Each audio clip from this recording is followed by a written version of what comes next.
Bonjour à tous et à toutes. Alors, quelques petites informations par rapport aux vidéos qu'il y aura sur la chaîne.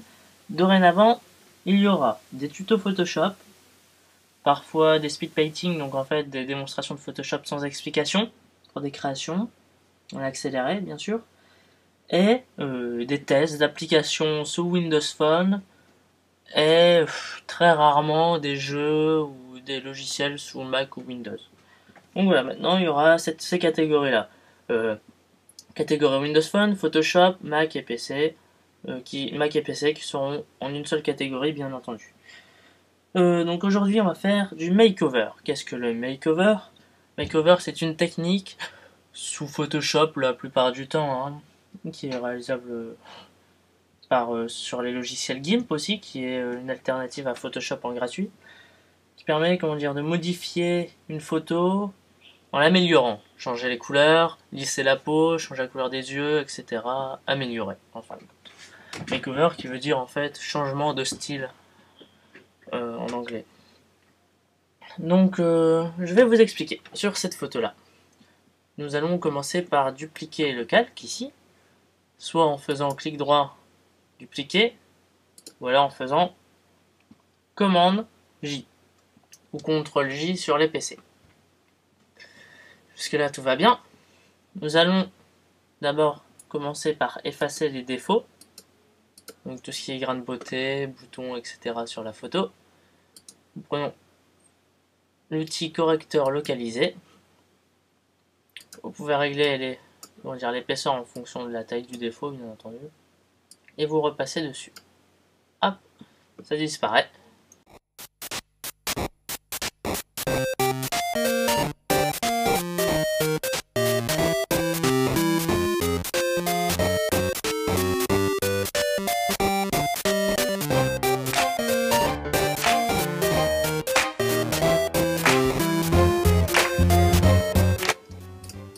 Hop, comme ceci. Donc si je masque mon calque, on retrouve la photo d'avant. Hop, voilà. Avant, après. C'est déjà une première partie du makeover. Mais ça c'est ce qu'il y a de plus simple, j'ai envie de dire. Quoique, ça dépend des photos. Donc on va redupliquer notre calque. Hop, commande J. Voilà. Ceci. Maintenant je vais changer la couleur. Je trouve que la photo est trop foncée à mon goût. Donc je vais aller ici, luminosité contraste, augmenter un petit peu la luminosité. Pas de trop quand même. Baisser le contraste. Voilà. Et je vais recliquer ici, qui me crée des calques en fait. Il est écrit créer un calque de remplissage ou de réglage. Je vais aller dans niveau. Hop. Prendre ici le petit curseur blanc. Donc je vais faire exprès d'accentuer pour vous montrer. Voilà, ça c'est éclairci. Donc je fais un petit peu comme ceci. Ici je vais modifier. Voilà. Là j'aime bien. Et je vais changer la couleur de la peau qui me paraît un peu trop foncé rouge à mon goût. Donc je vais recliquer ici dans teinte et saturation. Et dans teinte ici. Donc je vais mettre 3. Hop. Et pour faire des couleurs plus réelles et moins vert que ce qu'on a là, je reclique ici dans les calques de remplissage ou de réglage.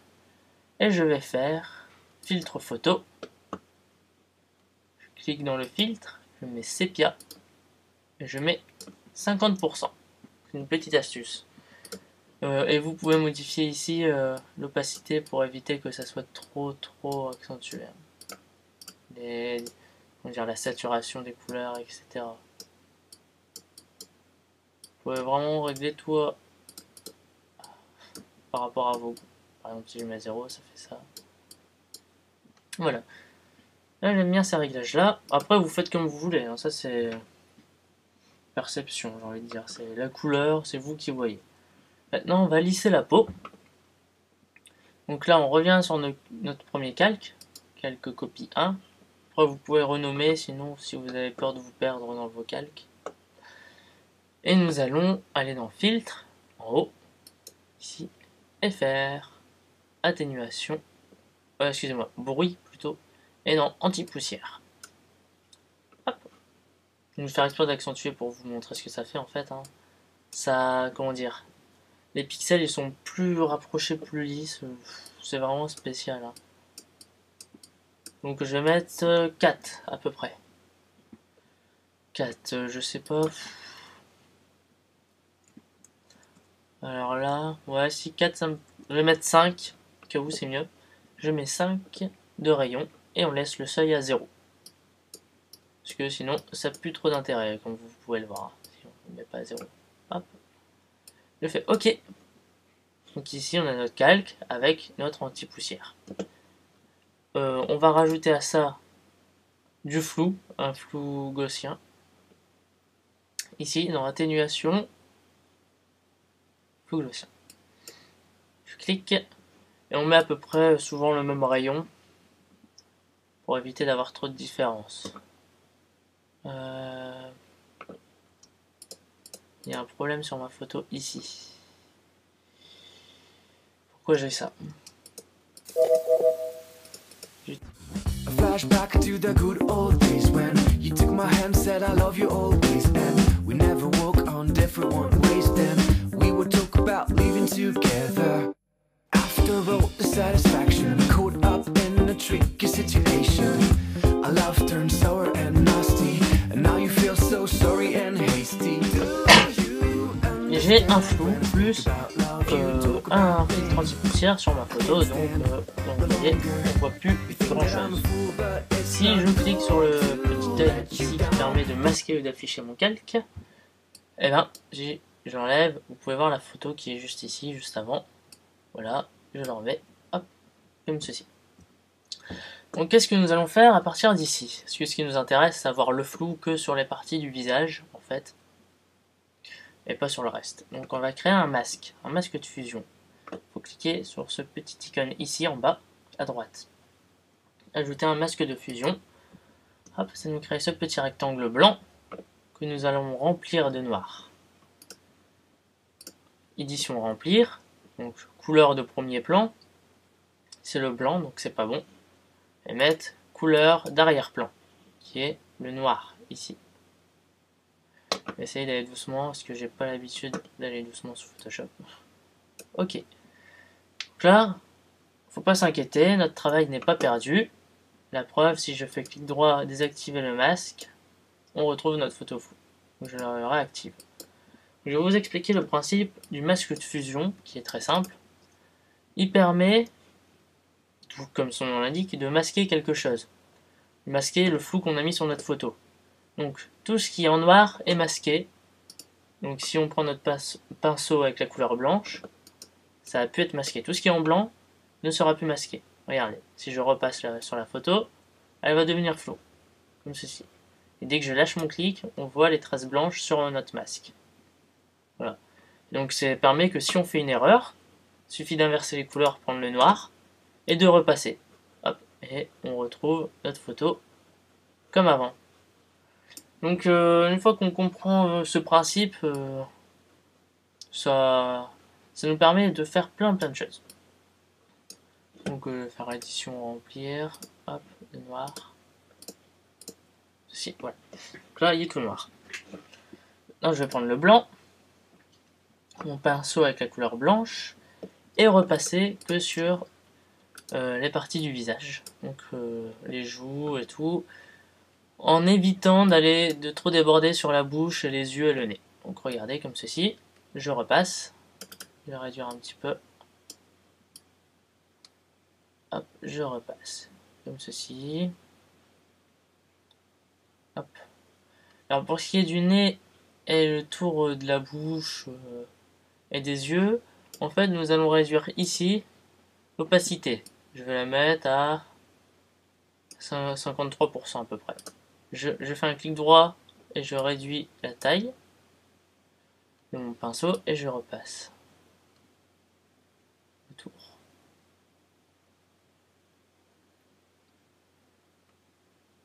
Hop.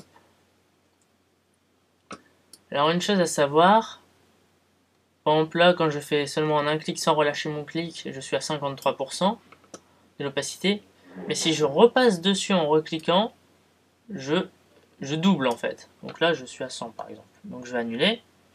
édition, annuler pinceau, hop, voilà, et ça redevient comme avant.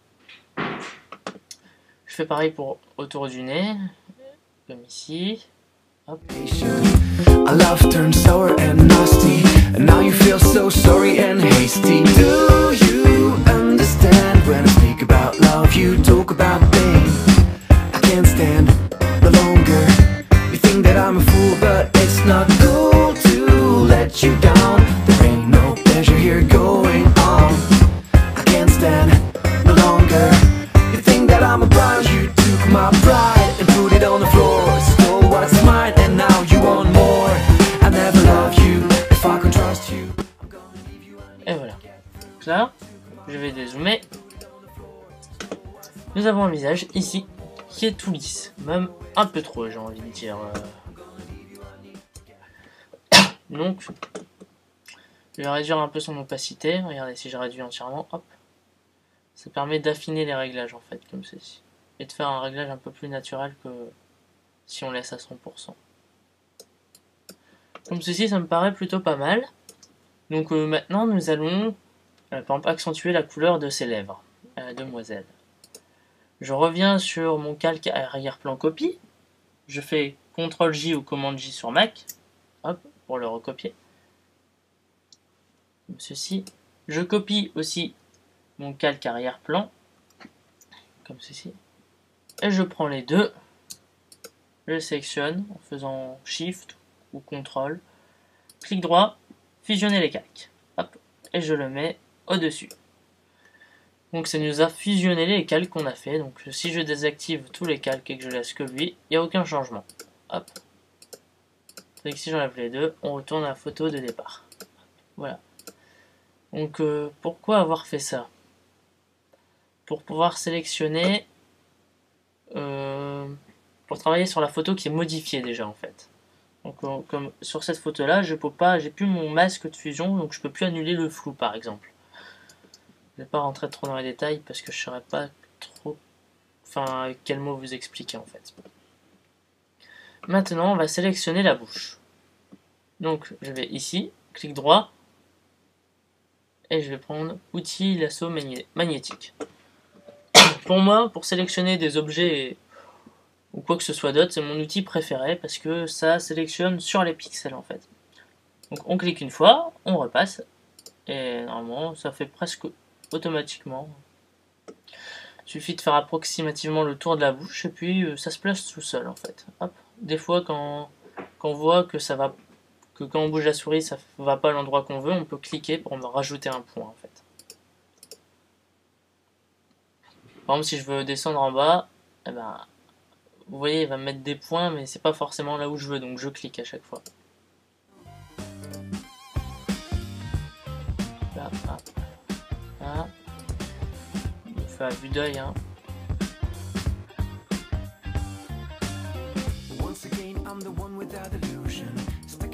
Comme ceci. Maintenant je vais faire clic droit, contour progressif et je vais mettre 2 pixels. Ok. Non, peut-être pas 2, ça va pas faire beaucoup. 3 pixels. Voilà, comme ceci. Et maintenant, je vais aller dans ici, en fait, cet outil-là crée un calque de remplissage ou de réglage. Ça revient à aller dans le menu calque, nouveau calque de réglage, et là je vais prendre teinte et saturation. Ok, teinte et saturation. Je clique sur redéfinir, vous voyez, la couleur elle change, et je vais mettre du rouge par exemple. J'augmente la saturation, ceci, et la luminosité. Et je vais aller dans, ici, le mode de fusion du calque, et je vais mettre en superposition. Hop, pour faire un peu un effet gloss en fait, brillant. Vous voyez, si je modifie, je peux modifier la couleur en fait, mettre celle que je veux, vraiment. C'est assez amusant, vous pouvez mettre vraiment comme vous voulez, moi je vais laisser comme ceci. Donc avant, après, avec le calque. Voilà. Donc je trouve que ça fait plutôt naturel. Après vous pouvez modifier sur l'opacité pour éviter que ça soit trop, comment dire, que ça fasse trop retouche en fait, pas naturel. Et on va faire appliquer le même principe pour les yeux. Donc je reviens sur mon calque arrière-plan, copie 1, je zoome sur les yeux. Et là je vais vous apprendre une autre technique pour sélectionner les yeux. On clique sur notre pinceau, comme ceci, on règle à peu près une taille qui correspond à celle de l'œil qu'on va modifier, donc à peu près comme ceci, hein. Là ça me va. Et je clique ici sur le masque, en fait ça correspond à un masque. Je clique. Maintenant je vais faire opacité 100%. Et je clique et là ça devient tout rouge. C'est pas grave, faut pas s'inquiéter. Vous voyez, l'œil il devient tout rouge ici. Je fais pareil de l'autre côté. Je clique, je clique. Et maintenant, quand je vais recliquer sur le masque, ça va me faire une sélection. Comme ceci, voilà. J'ai ma sélection. Et même système. Calque. Nouveau calque de réglage. Teinte et saturation. OK. Et ici, je fais redéfinir. Et alors là, comme vous pouvez le voir, c'est la photo qui change, mais pas les yeux. Alors, on va faire une chose très simple. On va faire le raccourci suivant. Commande ou contrôle sur les PC, I. Hop, et ça inverse la sélection. Comme ça, je peux modifier la couleur des yeux. Donc, on va mettre ici. Je modifie, je peux augmenter la saturation pour voir. On peut lui mettre les yeux bleus par exemple.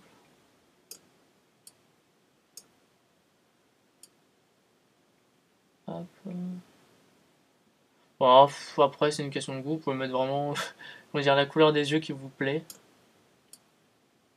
Les yeux verts par exemple, voilà.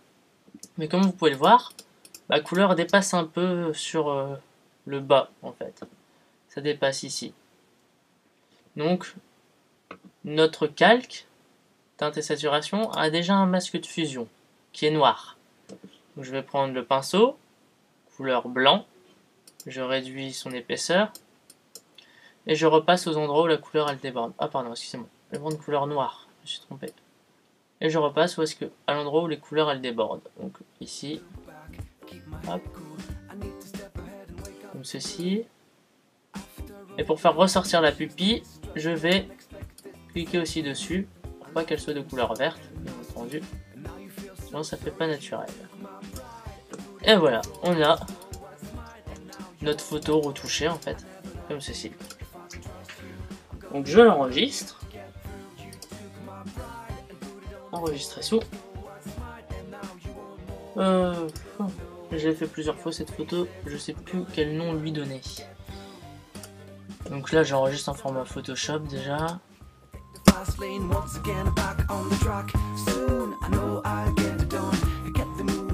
Et maintenant nous allons comparer les deux images. Voici nos deux images, l'une à côté de l'autre. Et là j'ai envie de faire le jeu de mots, il n'y a pas photo, même si c'est pas marrant. Donc vous pouvez voir qu'on peut faire de sacrées retouches sous Photoshop. Et comme quoi, les images dans les magazines ne reflètent pas la réalité. Parce que j'ai envie de dire, tout le monde passe sous Photoshop maintenant. Je veux dire, toute photo qui apparaît dans un magazine est passée sous Photoshop pratiquement, c'est sûr. Voilà, sur ce, j'espère que cette vidéo vous plaira. Et que j'ai essayé, que j'ai pas été trop rapide. N'hésitez pas à laisser vos commentaires. Toute critique est bonne à prendre.